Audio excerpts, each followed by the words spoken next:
A little over midnight on June 26, 1975, the then Prime Minister Indira Gandhi made this announcement that you're about to hear on the All India Radio. The President has proclaimed emergency. This is nothing to panic about. These words spelled doom for the fundamental rights that the Constitution gave us, the citizens of this country. Hey future toppers, rapid revision series की एक और शानदार video में आप सभी का स्वागत है। आज हम करने वाले हैं the crisis of democratic order का रैपिड रिवीजन। इस वीडियो को अच्छे से देख लीजिए, फुल मार्क्स आपके पक्का हैं।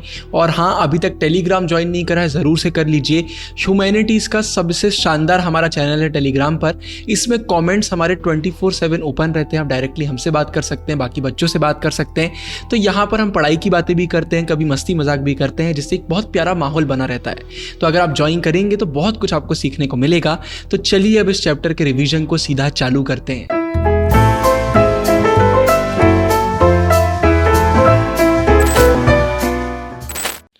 तो सबसे पहले इमरजेंसी के बैकग्राउंड को समझते हैं। इंदिरा गांधी एक बहुत ही पावरफुल, बहुत ही स्ट्रांग लीडर बनके हमारे सामने आई थी। 1971 इलेक्शंस में मैसिव विक्ट्री भी इन्हें मिली थी, हमने पुराने चैप्टर्स में पढ़ा हुआ है। तो पार्टी कंपटीशन जो था ना, वो बहुत बिटर हो गया था इस समय। फिर इसके बाद गवर्नमेंट और जुडिशरी के बीच का भी ना रिलेशन बहुत खराब हो गया था। जुडिशरी मतलब क्या, हमें जो हमारे यहाँ कोर्ट्स वगैरह देखने को मिलते हैं, सुप्रीम कोर्ट, हाई कोर्ट्स और बाकी सब एक्सेट्रा, ये हमारे जुडिशरी में आते हैं। तो कांग्रेस ने तो सीधे सीधे कोर्ट को क्या बोल दिया था, कंजर्वेटिव इंस्टीट्यूशन। मतलब ये मॉडर्न वगैरह नहीं है, ये डेवलपमेंट वगैरह कुछ भी नहीं चाहते हैं, वही कंजर्वेटिव सोच वाले ही हैं। तो एक बहुत बड़ा आरोप लगा दिया था। फिर जो पॉलिटिक्स है ना, वो भी बहुत पर्सनल हो गया था। मतलब गवर्नमेंट अथॉरिटी अब धीरे धीरे करके पर्सनल अथॉरिटी में कन्वर्ट हो रही थी। आगे अभी हम पढ़ेंगे। फिर इकोनॉमिक कॉन्टेक्स्ट की अगर हम बात करते हैं तो जो फर्स्ट हाफ हमारा 1970s का था, उसमें इतनी अच्छी कंडीशन नहीं थी। बांग्लादेश क्राइसिस के कारण हमारी इकोनॉमी में बहुत ज़्यादा फर्क पड़ा था, हमने इसके बारे में पहले पढ़ा हुआ है। 80 लाख प्लस पीपल माइग्रेट कर गए थे इंडिया में, हमने इसको भी देखा हुआ है। जो पाकिस्तान से हमारी वॉर हुई थी बांग्लादेश के लिए, उसके बाद ये हुआ। फिर इंटरनेशनल मार्केट में ऑयल की प्राइसेस बढ़ गई, जिस चक्कर में इंडिया में ना बहुत महंगाई बढ़ गई थी। हर एक कमोडिटी की प्राइस बढ़ गई थी, इन्फ्लेशन हमें देखने को मिला। तो प्राइस कैसे इंक्रीज हुई भाई, 1973 में 23%, 1974 में 30% ही हो गई थी। तो बहुत महंगाई बढ़ रही थी। इंडस्ट्रियल ग्रोथ बहुत कम थी, अनएम्प्लॉयमेंट बहुत ज़्यादा था। 1972-73 में मॉनसून फेलियर हमें देखने को मिला, जिसका फूड शॉर्टेज हो गया।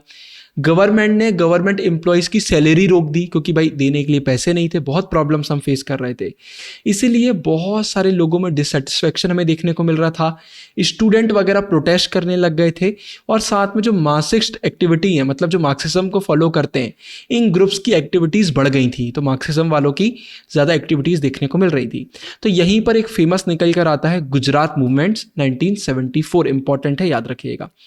जनवरी 1974 को हुआ क्या, गुजरात के स्टूडेंट्स ने प्रोटेस्ट करना चालू करा। किसको लेकर कि फूड ग्रेन्स की प्राइस बढ़ गई है, करप्शन बहुत देखने को मिल रहा है।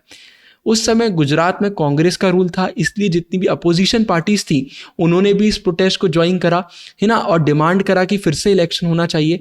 जिसके बाद यहाँ पर प्रेसिडेंट रूल लगाना पड़ गया, इतनी ज़्यादा प्रॉब्लम्स हो गई थी।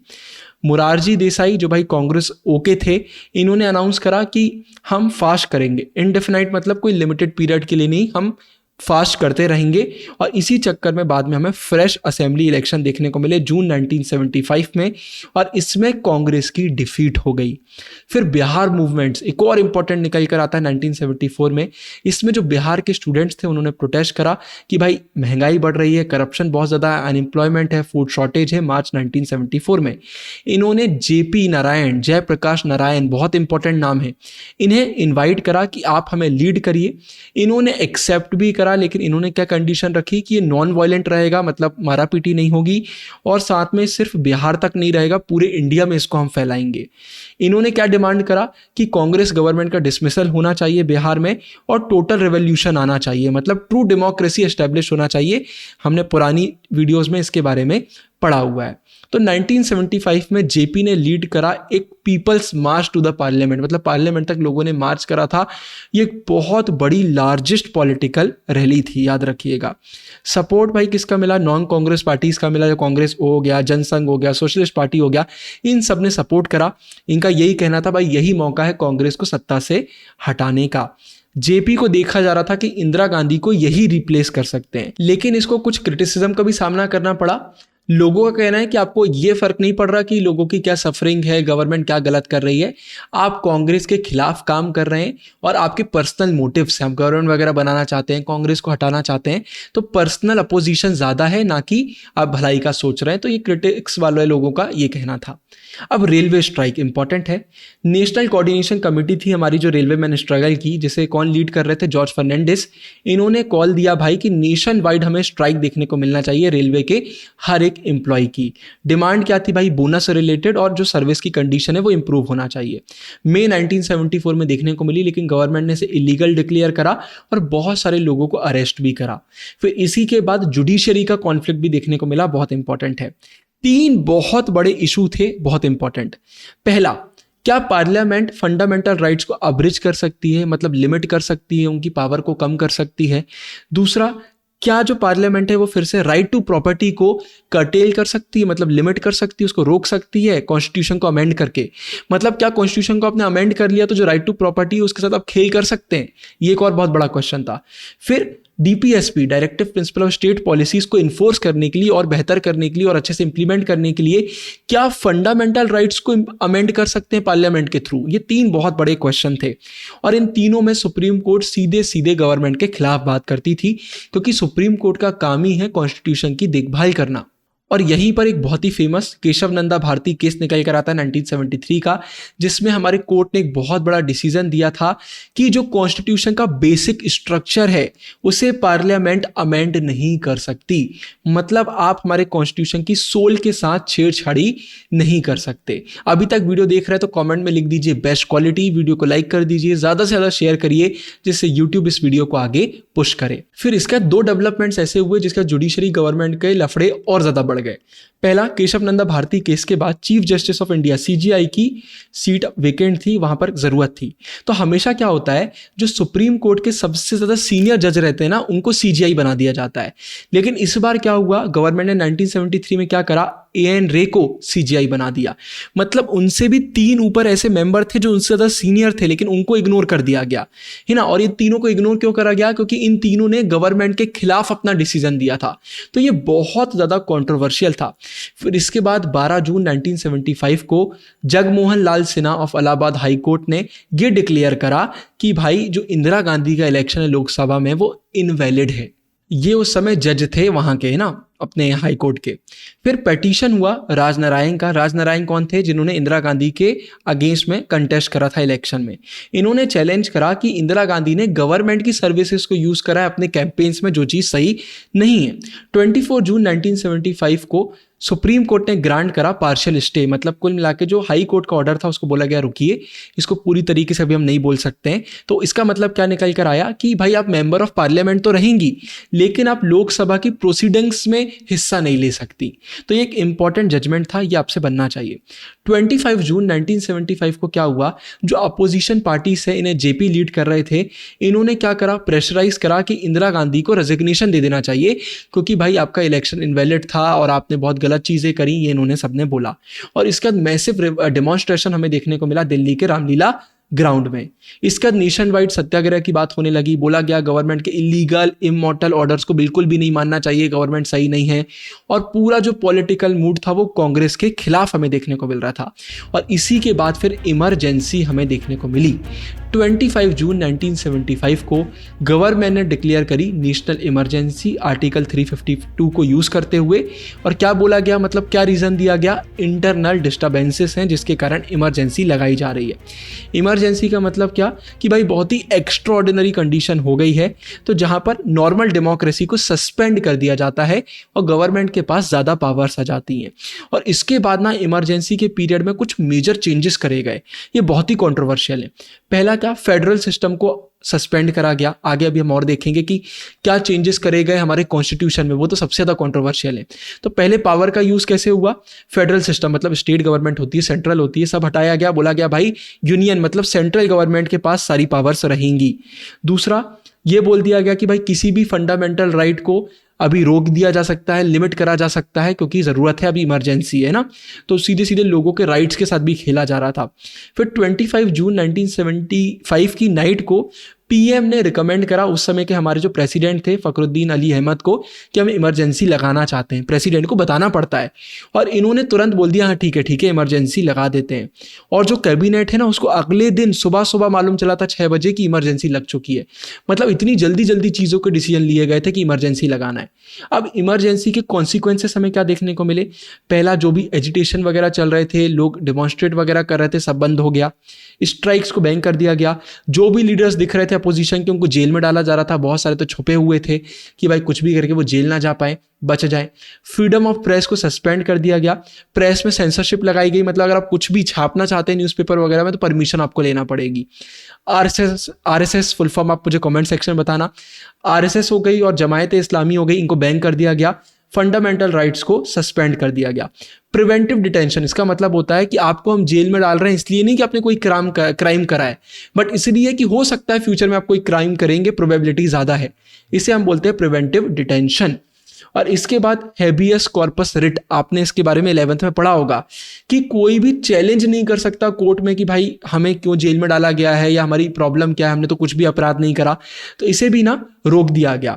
बहुत सारे हाई कोर्ट ने ये बोला कि भाई हमें हैबियस कॉर्पस को ऐसे नहीं हटाना चाहिए, लेकिन बाद में अप्रैल 1976 में सुप्रीम कोर्ट ने इसको बोला नहीं, इसको हटाना पड़ेगा, इसको हटा दिया गया। मतलब कुल मिलाकर सिचुएशन इतनी खराब थी कि आपको जेल में डाला जा रहा है तो आप कोर्ट में ये भी नहीं बोल सकते कि भाई मेरी कोई गलती नहीं है। मतलब लोगों के राइट्स के साथ बहुत खिलवाड़ करा गया। इसके बाद बहुत ही कंट्रोवर्शियल 42nd अमेंडमेंट हमें देखने को मिला, जिसमें हमारा जो लेजिस्लेचर्स है ना उन्हें एक्सटेंड कर दिया गया 6 ईयर्स के लिए। मतलब अब 6 साल तक आप गवर्नमेंट बना सकते हैं। मीसा एक्ट, इस एक्ट का फुल फॉर्म आप मुझे कमेंट्स में बताना। मतलब वही प्रिवेंटिव डिटेंशन को और बढ़ा दिया गया। मतलब लंबे समय तक आपको जेल में डालेंगे, ज़्यादा लोगों को जेल में डालेंगे, बहुत सारी चीज़ें इसमें करी गई है ना। फिर इलेक्शन फाइनली 1978 में हुए। पहले 76 में होना चाहिए था, लेकिन वही अमेंडमेंट के चक्कर में 1 साल लेट हुआ और इसके बाद फिर इलेक्शन हुए। मतलब इससे पहले 71 में हुए थे, फिर सीधे 78 में हमें देखने को मिले। अब यहाँ पर और सुनिए लोगों ने इसके खिलाफ कैसे क्या करा। सबसे पहले जो अंडरग्राउंड पॉलिटिकल लीडर्स थे उन्होंने प्रोटेस्ट वगैरह करे गवर्नमेंट के खिलाफ। न्यूज़पेपर जैसे कि इंडियन एक्सप्रेस, स्टेट्समैन ने प्रोटेस्ट करा। कैसे करा? अगर वो न्यूज़पेपर में कुछ भी छापते थे और उस पर सेंसरशिप लग जाती थी तो उतना एरिया वो ब्लैंक छोड़ देते थे। मतलब जो पेपर पढ़ रहे हैं उन्हें साफ साफ पता चल जाता था कि भाई इतना एरिया खाली है, मतलब यहाँ पर कुछ गवर्नमेंट के खिलाफ था, जो गवर्नमेंट ने हटा दिया। और फिर इसका शिवराम करनत जो कि कन्नड़ राइटर हैं, इन्हें पद्म भूषण मिला हुआ था। फणीश्वरनाथ रेणु हिंदी राइटर हैं, इन्हें पद्मश्री मिला हुआ था। इन्होंने अपने अवार्ड्स लौटा दिए कि नहीं चाहिए प्रोटेस्ट के उसमें। अब यहाँ पर लेसन्स निकल कर आते हैं। बहुत इंपॉर्टेंट क्वेश्चन है। हम सैंपल पेपर्स में कॉपी चेक कर रहे हैं, हर बच्चा गलत आंसर लिखता है, मन से लिखने लग जाता है, जबकि इसमें आप मन से आंसर नहीं लिख सकते। बहुत इंपॉर्टेंट क्वेश्चन है, अच्छे से सुनिए। पहला, भाई बहुत डिफिकल्ट है इंडिया की डेमोक्रेसी के साथ खेलना या इसको रिमूव करना। बहुत स्ट्रांग हमारी डेमोक्रेसी है, इसके साथ खिलवाड़ आप नहीं कर सकते। दूसरी, हमें हमारे कॉन्स्टिट्यूशन में कमियां देखने को मिली, हमने बाद में उसको ठीक करा है ना। मतलब अब क्या है, अगर आप इंटरनल इमरजेंसी लगाना चाहते हैं तो ये सिर्फ तभी आप लगा सकते हैं जब आर्म्ड रिबेलियन देखने को मिलता है। मतलब सीधे आर्म्स वगैरह लेकर लोग आ गए हैं, रिबेल कर रहे हैं, तभी आप लगा सकते हैं। और साथ में यूनियन जो कैबिनेट है इसका रिटन एडवाइस होना चाहिए प्रेसिडेंट को, उसी के बाद आप लगा सकते हैं। मतलब ऐसा नहीं है कि इंदिरा गांधी ने जैसे जल्दी से इमरजेंसी लगा दी तो आप वैसे ही लगा देंगे, नहीं, एक स्ट्रॉन्ग रीजन होना चाहिए। साथ में लोगों को पता चला भाई अपनी सिविल लिबर्टीज़ के बारे में कि भाई हमारे भी राइट्स होते हैं, हमारी भी फ्रीडम है। और साथ में अब कोर्ट एक्टिव रोल प्ले करते हैं। इमरजेंसी के टाइम पर वो इतना अच्छा रोल प्ले नहीं कर पाए थे, तो अब वो भी अच्छे से रोल प्ले करने का अपना ट्राई करते हैं कि भाई हमारा जो काम है वो हम अच्छे से करेंगे। और सीधी सी बात है, कोई भी गवर्नमेंट अगर एंटी डेमोक्रेटिक होगी तो फिर लोग उसे पनिश करते हैं, जैसे कि हमने बाद में कांग्रेस को भी पनिश करा। अब कैसे करा? लोकसभा इलेक्शंस 1977, इमरजेंसी खत्म हो गई, इलेक्शन हुए। इसमें अपोजिशन जो पार्टीज है उन्होंने फॉर्म करा जनता पार्टी, ठीक है। जेपी नारायण की इस समय लीडरशिप थी और पार्टीज जैसे कि कांग्रेस फॉर डेमोक्रेसी पार्टी हो गई, जगजीवन राम इसके लीडर थे, ये सब जनता पार्टी से मर्ज हो गए। अब इन्होंने स्ट्रेटेजी अपनाई नॉन कांग्रेसिज्म की, इसके बारे में हमने पढ़ा हुआ है। मतलब कुल मिलाकर कि हमारे वोट्स आपस में बहुत बढ़ जाते हैं, अगर हम सब साथ में आ जाएंगे तो हम कांग्रेस को हटा सकते हैं। और इन्होंने स्लोगन दिया कि डेमोक्रेसी को बचाओ, सेव डेमोक्रेसी। अब इलेक्शन के बाद क्या हुआ? कांग्रेस को सिर्फ 144 सीट्स मिली, लेस देन 35% वोट। जनता पार्टी को 295 सीट्स मिली, क्लियर मेजॉरिटी इनको मिली। और जनता पार्टी और उसके साथियों को अगर हम मिला देते तो 330 सीट्स इन्हें मिली 542 में से। कांग्रेस अपनी हर एक सीट हारी। कहाँ पर? यूपी, बिहार, दिल्ली, हरियाणा, पंजाब में, मतलब सारी सीट्स हार गई। और एक एक सीट ये कहाँ जीते? एमपी और राजस्थान में। इंदिरा गांधी रायबरेली से खड़ी हुई थी इलेक्शन में, वहां से हार गई। इनके बेटे संजय गांधी अमेठी से खड़े हुए थे, वो वहां से हार गए। लेकिन इसके बाद एक और इंटरेस्टिंग फैक्ट निकल कर आता है कि साउथ में, उड़ीसा में, महाराष्ट्र में बहुत सारी सीट्स कांग्रेस ने रिटेन करी थी। अब आप बोलेंगे कैसे? तो देखिए, जो इमरजेंसी का इम्पैक्ट है ना, वो हर जगह पर डिफरेंट था। मतलब ऐसा नहीं है कि एक स्टेट को बहुत सफरिंग पहुंची तो हर एक स्टेट को सफरिंग पहुंची। कुछ स्टेट्स ऐसे भी थे जिन्हें इतना फर्क नहीं पड़ा। फिर जो फोर्स रिलोकेशन, मतलब बहुत सारे लोगों को रिलोकेट करा गया था, खास तौर पर गरीबों को। स्टेरिलाइजेशन मतलब नसबंदी, जिसमें लोग रिप्रोड्यूस ना कर पाए, तो गरीबों की नसबंदी कर रहे थे फोर्सफुली। इसमें संजय गांधी का बहुत बड़ा रोल था। तो ये भी हमें नॉर्थ में ज़्यादा देखने को मिल रहा था। फिर मिडिल कास्ट क्लास के जो लोग थे ना, वो नॉर्थ में कांग्रेस से दूर भाग रहे थे। कांग्रेस उनको इतनी पसंद नहीं आ रही थी। और जनता पार्टी एक ऐसा प्लेटफॉर्म बन गई थी जहाँ पर सोशल ग्रुप्स आ रहे थे, अपनी आवाज़ उठा रहे थे। तो 1977 में जनता गवर्नमेंट हमें देखने को मिली। तो बहुत ही तगड़ा कॉम्पिटिशन था पीएम की पोस्ट के लिए। किसके बीच? मोरारजी देसाई के बीच, चरण सिंह, जगजीवन राम के बीच में। इवेंचुअली मोरारजी देसाई को पीएम बनाया गया, लेकिन पावर कंपटीशन खत्म नहीं हुआ, जिस चक्कर में बहुत प्रॉब्लम्स इन्हें आगे हुई। तो जनता पार्टी की जो गवर्नमेंट है ना, ये कोई भी फंडामेंटल बड़े बड़े चेंजेस लेकर नहीं आ पाई जो ये दावे कर रही थी। बात बहुत सिंपल है, पार्टी में ही अंदर विवाद चल रहे हैं, तो फिर ये पार्टी अच्छे से काम कैसे करेगी? मोरारजी देसाई की जो गवर्नमेंट है ये मंथ्स तक ही चल पाई। इसके बाद फिर चरण सिंह की गवर्नमेंट आई और वो भी सिर्फ 4 महीने तक सर्वाइव कर पाई। कुल मिलाकर अगर कोई भी ऐसी गवर्नमेंट है जो बहुत ही अनस्टेबल है, बहुत लड़ाई वगैरह उसमें होती है, तो उसे लोग बहुत पनिश करते हैं, वोटर्स पनिश करते हैं।